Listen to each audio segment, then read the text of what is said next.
I know, it has been a while, yeah. Yeah. What have you been doing? Working, teaching at Green River College. Oh, really? What are Yeah. you doing there? What are you teaching? Teaching natural resources, forestry, Oh, good. what I used to do for a career. So Well, you're retired, right? Well, It's so-called. so-called, yeah. All right, do we want to get started for this 10:15 hour? So it's my privilege to introduce Kenney Johnson. Kenney speaks regularly at fellowships and workshops and lectureships throughout the year for Churches of Christ. He served the May Street Church of Christ for 11 years as their ministering evangelist. In 2013, he led an effort of families to plant the Capital City Church of Christ in North Sacramento. And he currently serves as a ministering evangelist at the Southside Church of Christ in Seattle, Washington. So we want to welcome him. Thank you for being here. And let's go ahead and begin with the prayer. Heavenly Father, I pray that you'll give Kenney a ready insight into the thoughts and scriptures he's prepared, and just pray that you'll be with him through this hour, be with us, that we can be receptive to the message he's sharing, and we can truly reflect on how we live our lives in glorifying you. Thank you for this opportunity to hear him and participate in this class. We pray this in your son's name. Amen. Amen.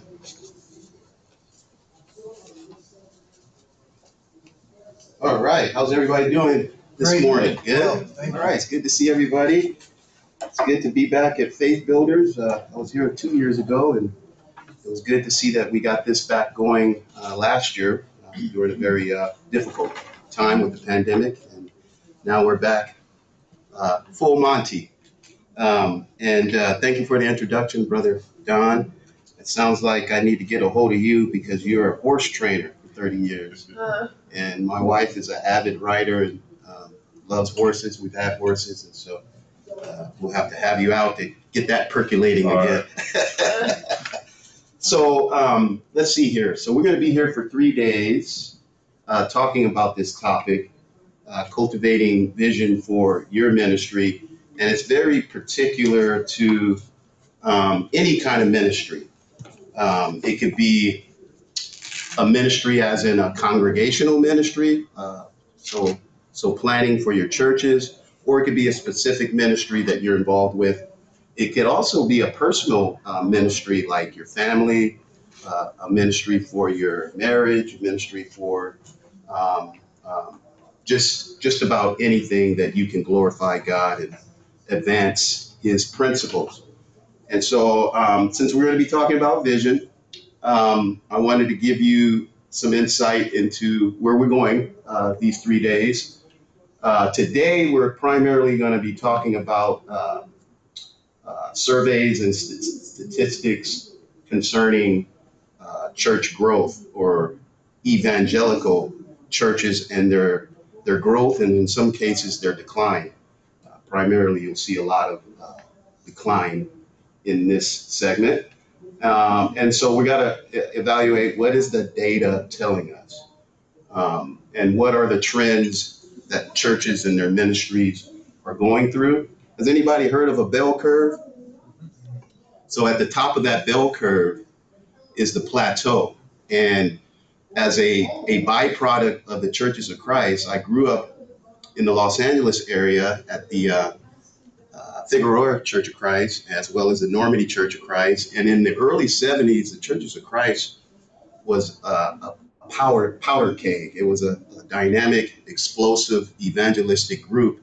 And I got to witness that firsthand as a little boy. In fact, I preached my first lesson. My mom wrote out my lesson, and I had to stand up on a chair in the pulpit that R.N. Hogan mounted for all those years. And R.N. Hogan was a great leader among the African-American Churches of Christ in the Los Angeles area, and really had prominence all over the country. But anyways, I preached my first lesson at the age of 9.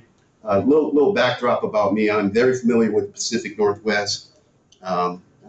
My family started here in Seattle in the early 90s. My oldest son preaches in the church that I planted in, helped plant, that Don was talking about in Sacramento. And so I have 3 boys and 1 girl. And so 2 of my kids are here in Seattle, but 2 of them started out here in Seattle. My daughter was born in Portland, Oregon, and got a chance to do ministry in Portland. It was great. I see my Oregon folk here, Gail and his wife. And so I'm very familiar with the trends that are happening in the Pacific Northwest. We came back to Seattle in 2017, and a lot has changed, but a lot has remained the same in terms of ministry in this particular area. I am also a tent maker, always have worked. And so I come from a primary corporate business background. Um, I've developed several businesses, particularly in the real estate development. And currently, right now, I'm working for Microsoft as a real estate developer for the Puget Sound. And we're doing a lot of construction, land acquisition, and just planning for the growth of employees.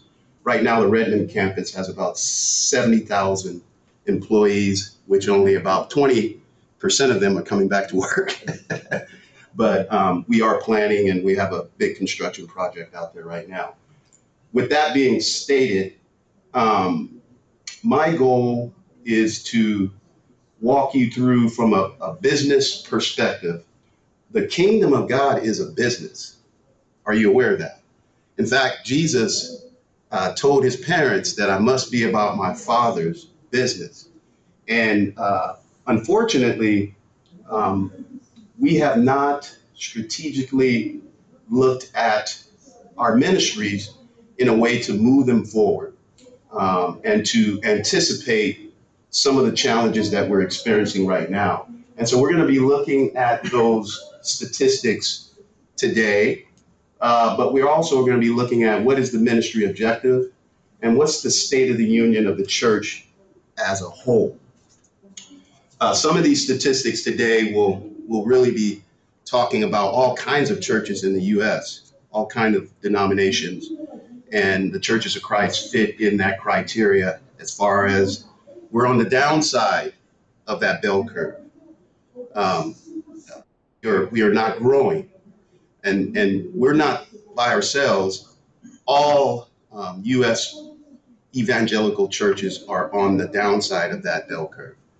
And then on tomorrow, we're going to get really specific about what is vision and clarifying the difference between mission and vision, and then really talk about how do we strategically plan for our churches. We'll kind of introduce that. And then on Saturday morning, we're going to get interactive. We need some more people in this class. I don't know if they saw me on the program. It's like, I'm boycotting that guy. I don't know. But we need some more partnerships so that we can actually break out into groups. And the goal of this workshop is to help you cultivate vision for whatever ministry that you're involved with or whatever you're passionate about, okay? Because we're all passionate about something. And so these exercises will be hands-on, probably in groups of 2 or 3.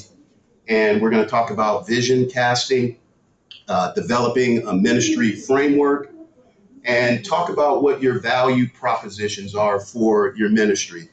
God calls us to reach a certain people group, whatever that group is, or whatever your goal is. You need to have value propositions like what is it that this ministry is gunning for? What are the objectives?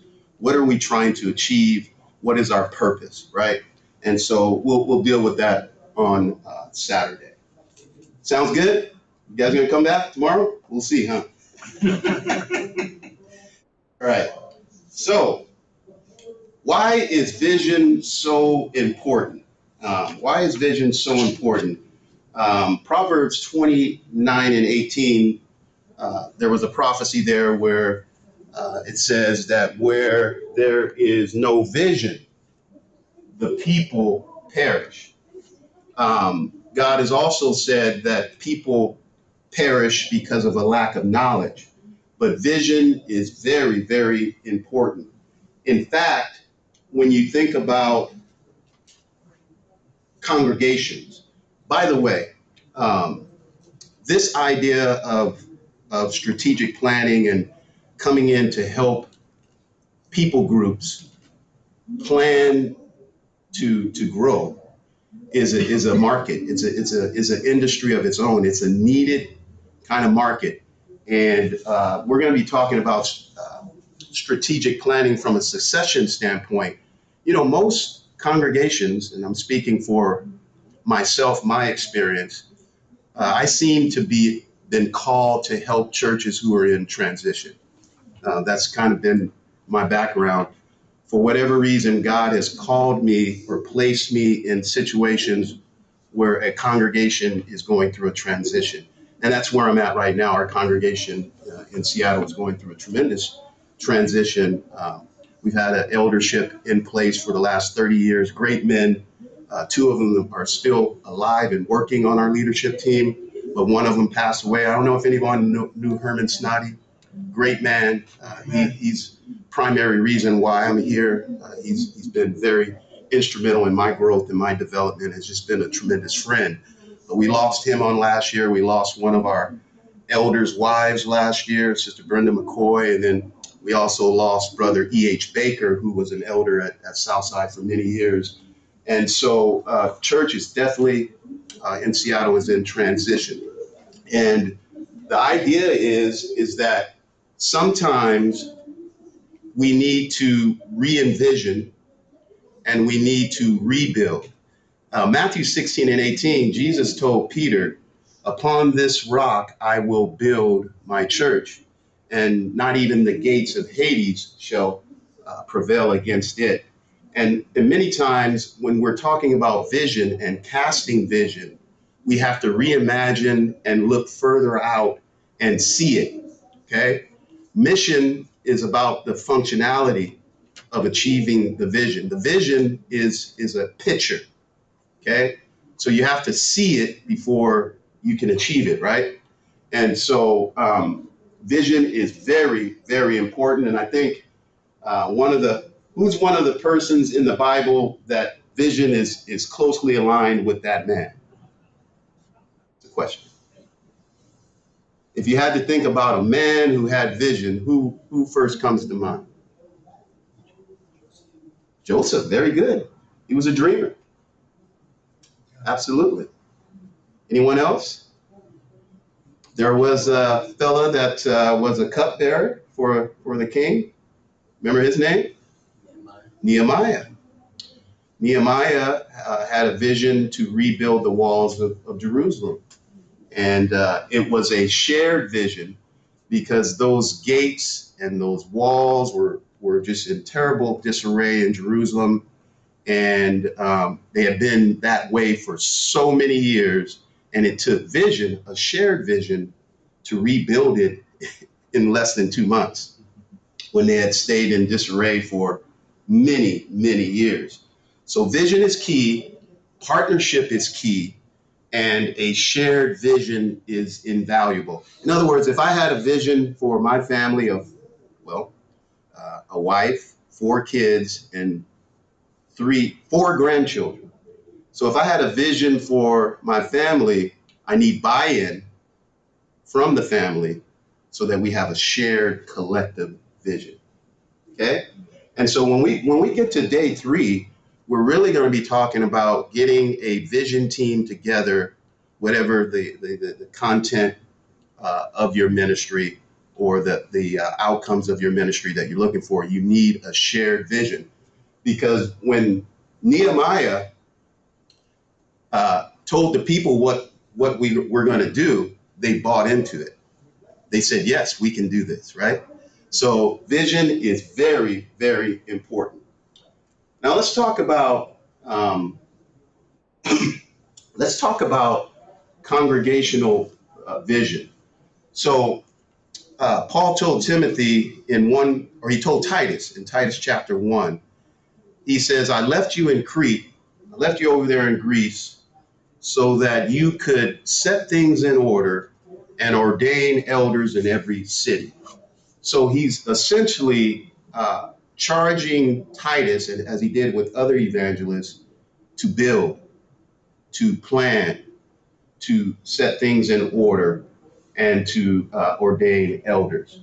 So most congregations today, that planning and that vision and that rebuilding and reimagining is not taking place.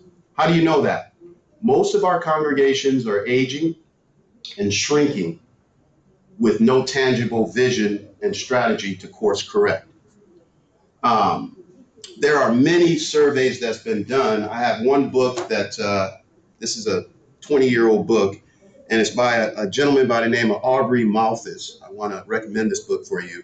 It's called Developing a Vision for Ministry in the 21st Century. And this book has been a guiding force in some of these churches that I've been leading through transitions. George Barna and Tom Rayner and some of these folks that have collected some data, they are showing that all evangelical churches in the United States are declining in growth.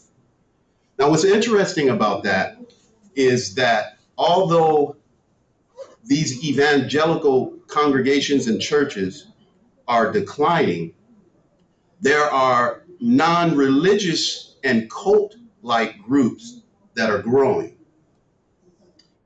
Case in point, the Mormons. They're growing year over year, somewhere up to 250% growth. Jehovah's Witnesses, growing. And here's a group that we never really talk about that much, and they're growing too, atheists. Have you ever heard of the Wiccans? Those are folks that basically deal with witches and witchcraft. They are growing, okay? But the church is declining. And not only that, but when you look at the young adult demographics, the ages of 16 to 29 are leaving at a rapid rate. Today's youth are primarily unchurched, and as our faithful seniors that I touched on, as they are transitioning from life to be with the Lord, we're stuck with this bell curve. So if you really looked at this bell curve and this decline, and we took a spiritual health check of our ministries, if we were to physically go to the doctor, they would say you're on life support. Okay? Now you're saying, why? Why are you giving me all this bad news? Well, someone has once said, I think it was Albert Einstein, he says that it is wise to come up with a solution versus ignoring the facts. Albert Einstein said that. So there needs to be a solution to these irrefutable facts and the data. The data is that evangelical churches are on the decline, and that includes the churches of Christ. Now, there are many congregations that, the 80s and the 90s plateaued to 300, 500. This is a large congregation as well. And when you insert the pandemic and some of the social, economical issues that we're faced with in these United States, are you guys tired of watching the news? I am. No. I am. I'm tired of watching the news. Matter of fact, there was a story on King 5 last night where a gentleman went in and rescued his mom from a fire, and they showed that. And I said, we need more stories like that. Every day, every hour, we're bombarded with murders, with mass shootings, with social and civil unrest, and can I suggest to us that this younger generation, the young have convicted ourselves to, they could care less about some of the things that I see us getting wrapped up into. They could care less about political reform or the president. They could care less about that. And so what we have to understand is that what worked for us systematically and functionality, what worked for us 30 and 40 years ago, if we're going to reimagine and rebuild, we can't duplicate what worked for us because we're dealing but a whole new generation. Would you agree? Mhm. So if you try to take the playbook from the churches of Christ in the 70s and the 80s and apply it to the 21st century, good luck with that. Because I can't tell you how many tent meetings I went to in the Los Angeles area. You're not going to get nobody in a tent right now. You can barely get them in an air-conditioned facility like this. So people are different, and what worked for us in the past, we have to reimagine, and we have to look further out into what this generation is dealing with.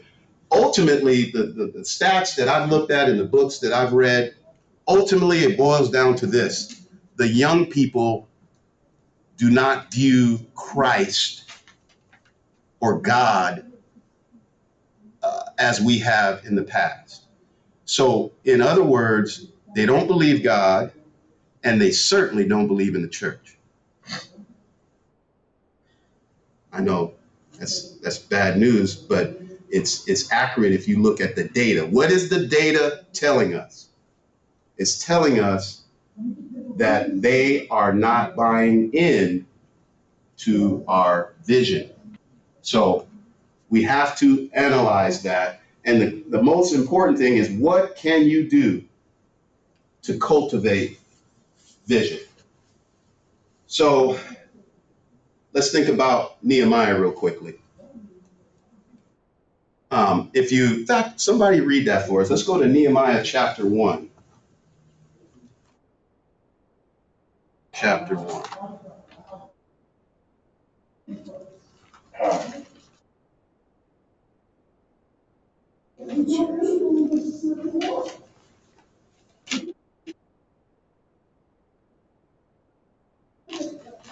Nehemiah what? Chapter 1. John, if you could, Nehemiah chapter 1, verse what? verse 1. The words of Nehemiah the son of Hekeliah. That's close enough. Now it happened in the month Chislu. Chislu in the 20th year, while I was at Susa, the capital, Mm-hmm. that Hanani, one of my brothers, and some men from Judah came and asked them concerning the Jews who had escaped and had survived the captivity, Mm-hmm. and about Jerusalem. And they said to me, the remnant there in the province who survived the captivity are in great distress and reproach. And the wall of Jerusalem is broken down, and its gates are burned with fire. When I heard these words, I sat down and wept and mourned for days. And I was fasting and praying before the Lord of heaven. And I said, I beseech you, O Lord God of heaven, the great and awesome God, who preserves the covenant and loving kindness for those who love him and keep his commandments. Let your ear be attentive and your eyes open to hear the prayer, your servant, which I am praying before you now day and night on behalf of the sons of Israel, your servants, confessing the sins of the sons of Israel which we have sinned against you. I and my father's house have sinned. How far do I go? Keep going. We have acted very corruptly against you and have not kept the commandments or statutes, nor the ordinances which you commanded your servant Moses. Remember the word which you commanded your servant Moses, saying, if you are unfaithful, I will scatter you among the people. But if you return to me and keep my commandments and do them, through those of you who have been scattered, were in the most remote part of the heavens. Drop down, John, to verse 11.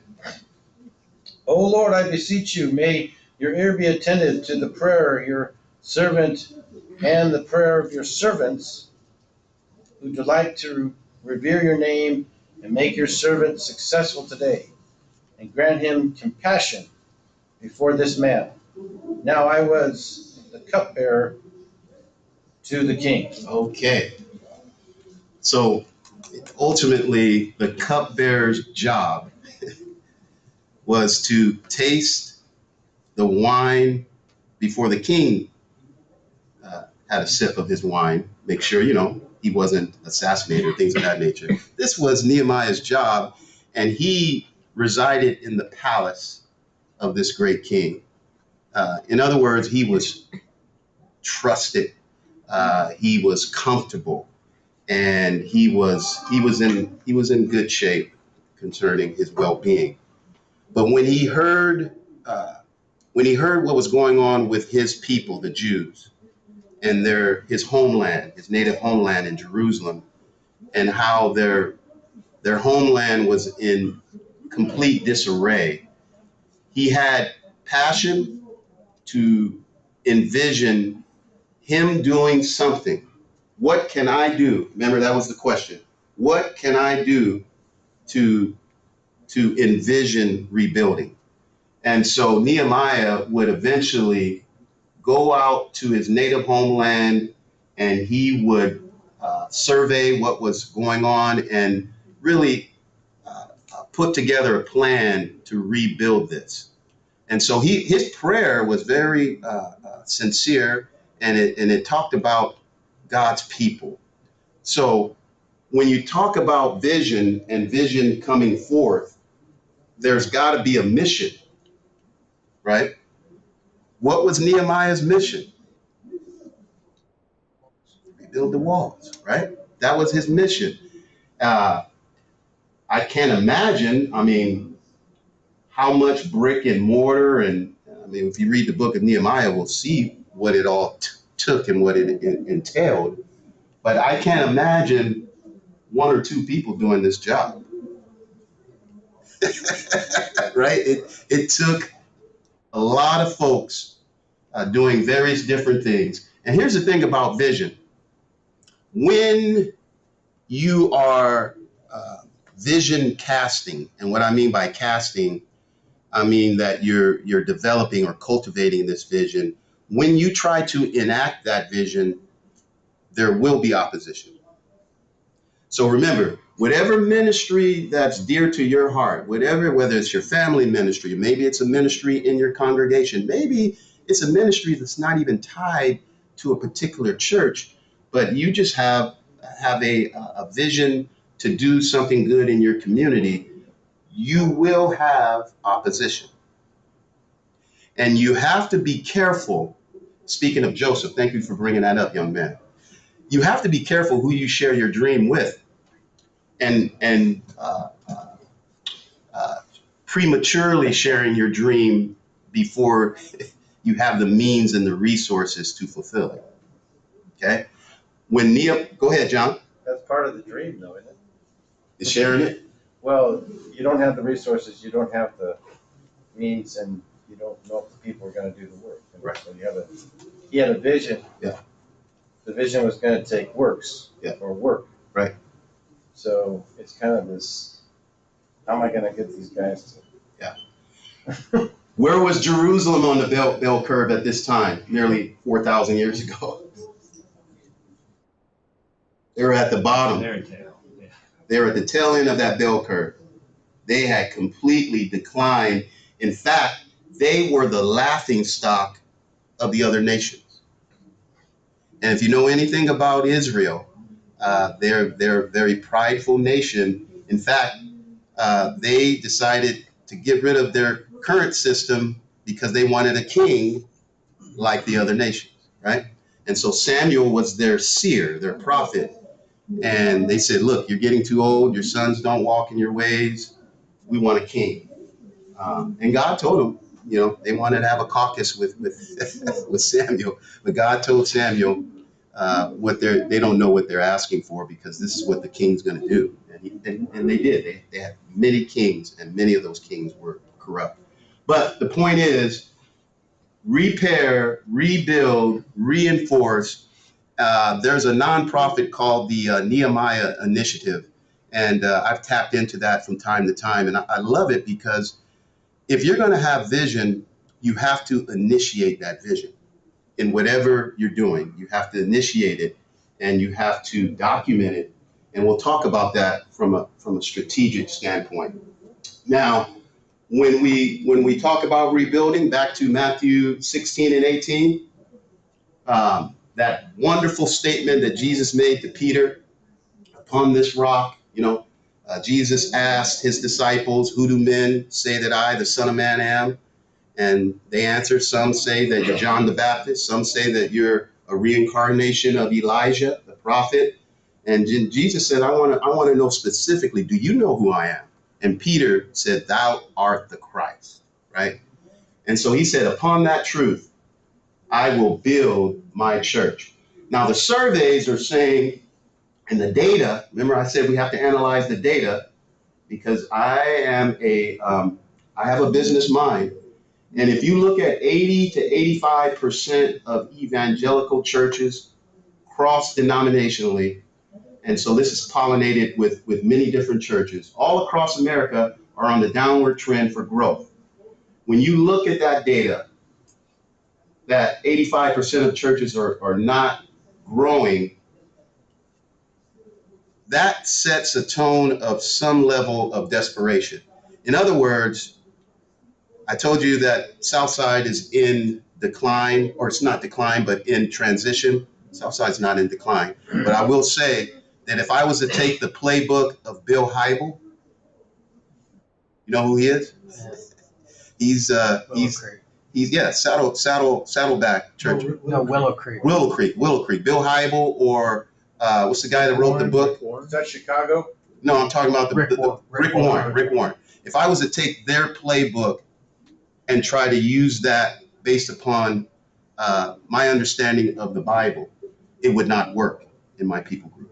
I'm saying the playbook of a mega church is not going to work. That's the guy. He's Warren's in San Diego, and No, he's in Orange County.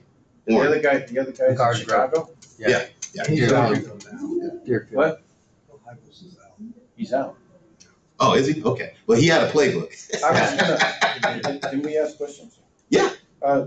So on the black, white, Hispanic Mhm. church, and Asian church, and then the integrated church, is there any idea if the growth of those type of churches is growing more or less? Is it more of a model that They are all on the decline. nothing? It's not even the more integrated congregations are. They're all on the decline. This is rolled up as a whole. And so you have to ask the question, do young people believe in God today? And how do they view Jesus and the church? So I don't want to put a young person on the spot, but we do have one in the audience. We have two. Tell me how does your peers, what do they say about the church? Just, there's no right or wrong answer. Just, I want to know, let this crowd, let this audience know what are they saying about the church when it comes up. I feel like there's a lot of anger towards the church. Okay. Because I'm 17. Okay. And so a lot of my friends are a similar age to me. And a lot of them, one parent will go to church or has gone to church, and they would attend when they were younger, but they don't really anymore. And I think that's pretty common, where it's one parent and then the other doesn't, and so it's not a cohesive thing. And then their experiences from childhood, they grow to hate it, and then they just stop going, because if they tell the parent that doesn't go or doesn't believe in God that they don't want to go anymore, then that parent will encourage the other one to stop pushing. Okay. What's your name? Micah. Micah. I've met you before, right? Yeah, we went to Southside. That's right. I wanted her to talk about when she tries to do evangelism, what happens. A lot of my friends just aren't free on Saturdays and Sundays. Mhm. My best friend is fine with coming to stuff like this. She grew up going to church a lot, but she just doesn't anymore. And then like I don't know, there's a lot of resistance. I feel like. They do come a little bit when she invites them to events, Okay. to church, but So Micah fits in that population 16 to 29, where if you look, no matter what the ethnicity is, if you look at our congregations across the board, that demographic is missing from our attendance. And by the way, a lot of the data is driven in Sunday attendance, the new Sabbath, not Saturday, but the new Sabbath, the day that Jesus rose from the grave. And the attendance is dropped off, coupled and exasperated by the COVID, obviously, pandemic. Yeah, and I think that's something that we're dealing with too, is trying to get the people who were coming, getting them back. But the people in these two groups, the young people were already sitting in the back, making their way to the door 10, 15, 20 years ago, right? And so there's been a mass leaving from young people. What are your peers saying about Jesus and the church?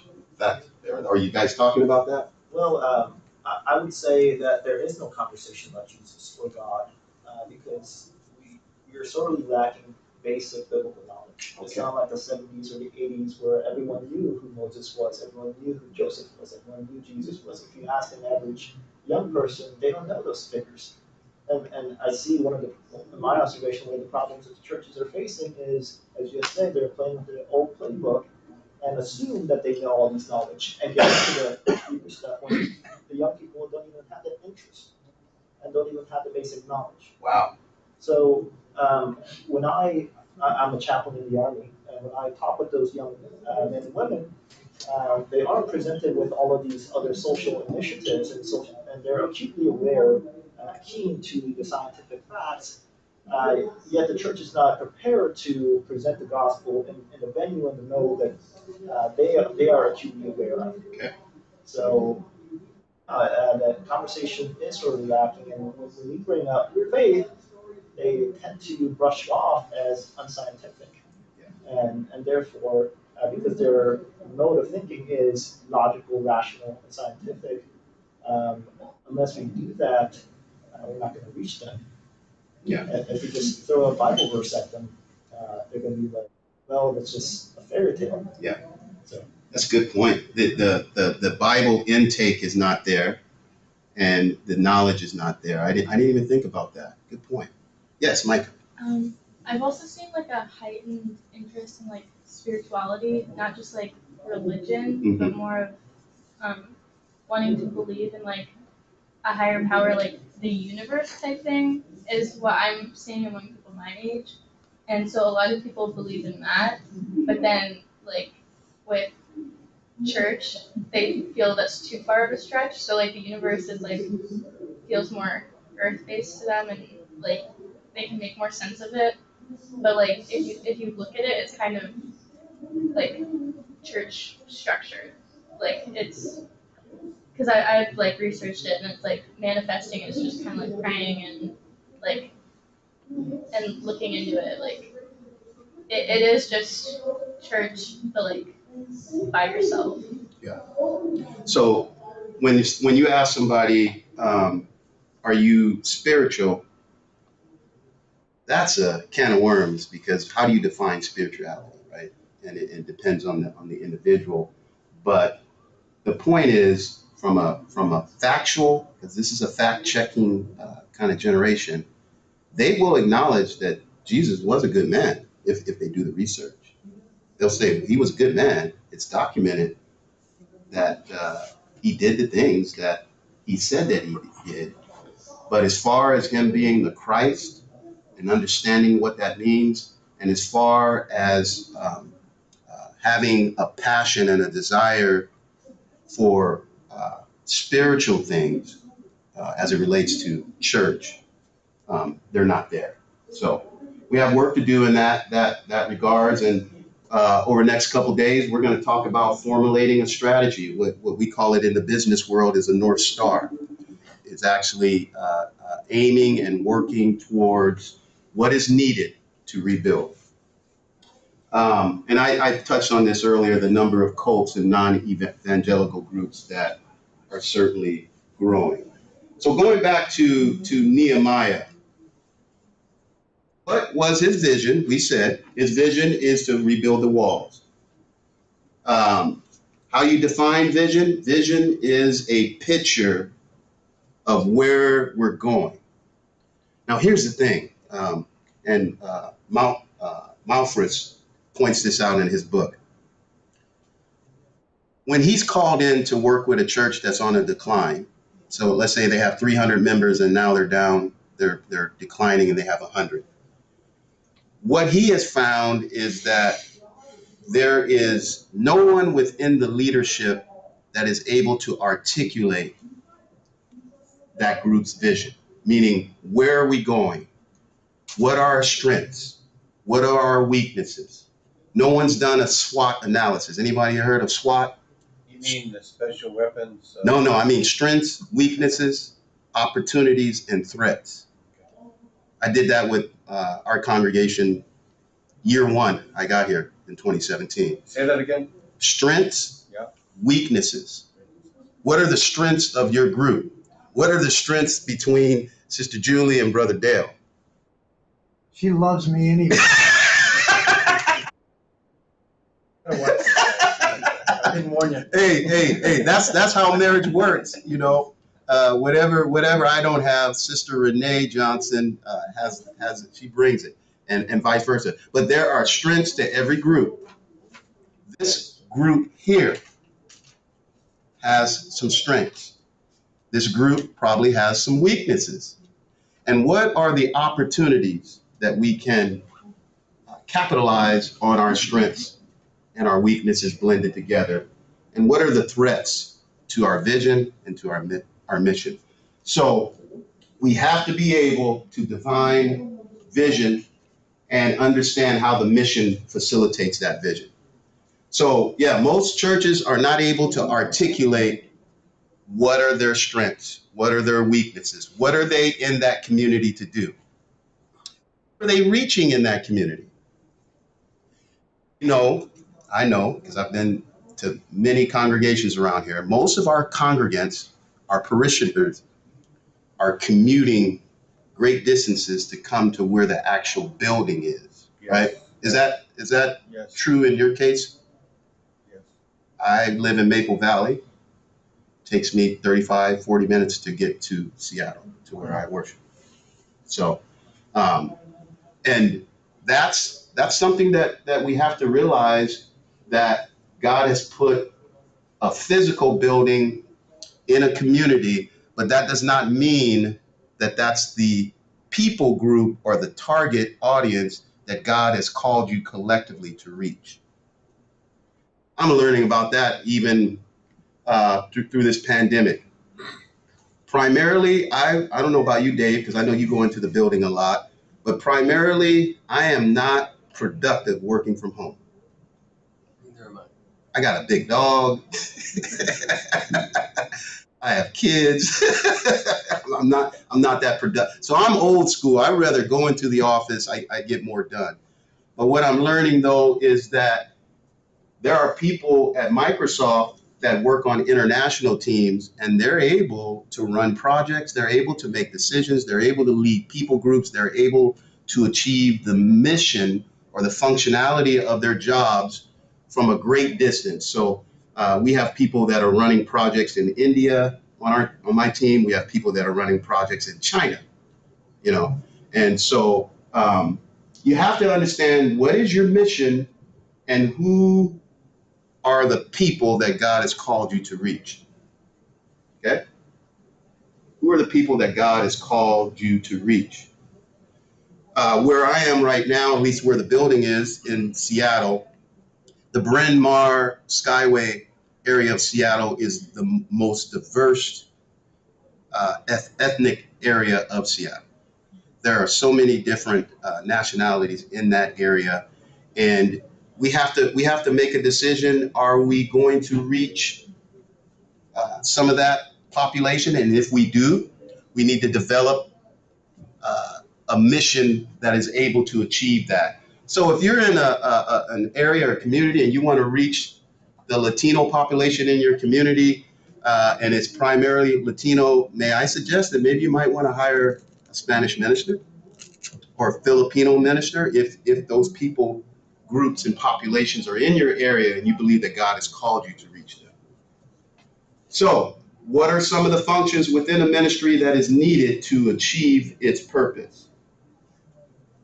What has to happen? Now, you know, Jesus says foxes have holes, birds have nests, but the Son of Man have nowhere to lay his head, right? Jesus said that, but he had a ministry team. He had a treasurer. Judas. Judas. Well, I'm just saying he had a ministry team, and he had to strategically think about, which boat to get on, which route to take through the dusty roads of Jerusalem, and going in the Galilean areas and things of that nature, seaside ministry. He had to strategically think about how to reach the people that he would reach. Matter of fact, at one point, he told his disciples, let's go into Samaria. And I guess Samaria was a rough neighborhood because they didn't want to go, right? But Jesus had a plan to reach Gentiles. He had a plan to reach those Samaritans, and he ran into that Samaritan woman in John chapter 4. So you got to understand that there needs to be a ministry function. Most of our congregations, irregardless of the denomination, has some type of board, has some type of leadership structure, has some type of way of making decisions, right? And so ministry does that. It facilitates function. I wish it was so easy that we could just show up on the day of Pentecost and here comes the Holy Spirit and it sets on fire and we can see. I wish. I really do. But those folks face far greater persecution than we're facing. Right? But different context, different time. We've tried to duplicate that, and it's not the same time. Mm-hmm. We're not going to have 3,000 baptized, right? And they were well taught. Yeah. The other thing is, you're talking in the context of America, and when you talk in the context of, let's say we're doing church work in Saudi, in an Arab country, okay, it's full of Muslims, and you try to do open air preaching. They're gonna, some places they're gonna try to kill you or kill you. So that would be more of a comparable to what was going on back in the day of Pentecost. Okay. What time am I supposed to end? Anytime now. Okay. All right. 11:15. 11:15. Okay. This clock, we need a battery back here. Who's I got a watch. I told you ministry just doesn't work in a vacuum. I got a watch. If you got 10 minutes. Yeah. We've had congregations that I've been at that did not have elders, did not have deacons, but we always had a leadership structure.